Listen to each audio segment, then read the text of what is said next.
Atlong foreign national sa miyembro ning ATM fraud ing asa ko tining kapulisan ganing Aldoning Martis migit ₱3,000 ang pamiyayaliwang peking ATM cards ing mekwa kareng sospek a posibleng miyembro ning mas maragula sindikato ay ning report ng Paulo Marcelo.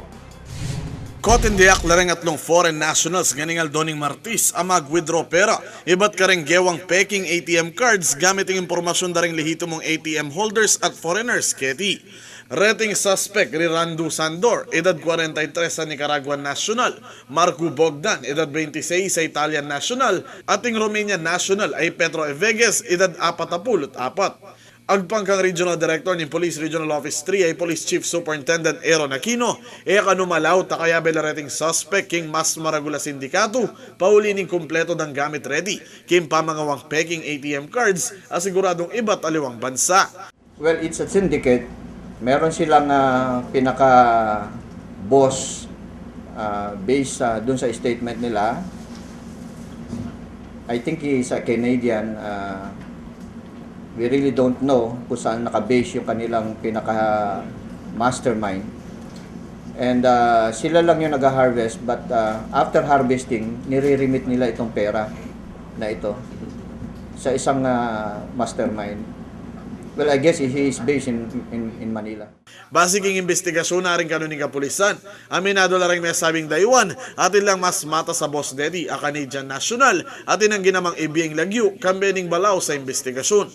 Libutan ding operasyon ng pamandakap kareting atlu, may akwa karela, imigit ₱330,000 kaya be pa rin adwang pulot siyam a peking foreign ATM cards. Kambe na rin undercover surveillance ng Bank of the Philippine Islands, agad lang anong mera kapreting suspects. Dagdag na pang Aquino, akera kalanda rin target na ready ring foreigners mo rin king Central Luzon, kambening mas mata sa maximum withdrawal amount para kareti. Ang gustong-gusto nilang biktimahin yung mga foreign nationals din who have an international card. Kasi pag may international card ka, unlimited. Wala siyang minimum, wala siyang maximum withdrawals. You can withdraw as much as you like. So, yun ang mga favorite nilang biktimahin, yung mga foreigners nationals. And you know, here in Angeles, there are so many foreign nationals.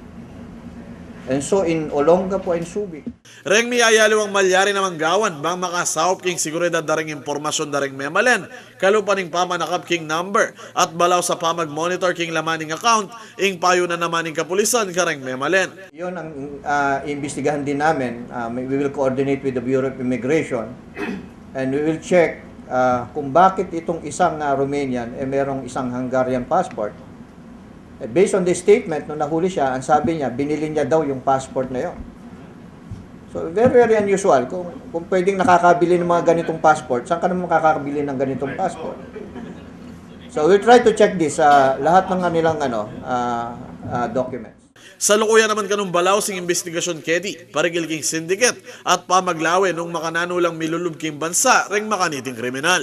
Ako po, Paulo Marcelo para King News Force, Pampanga, Balita Tutu, King Balen, Susuyo.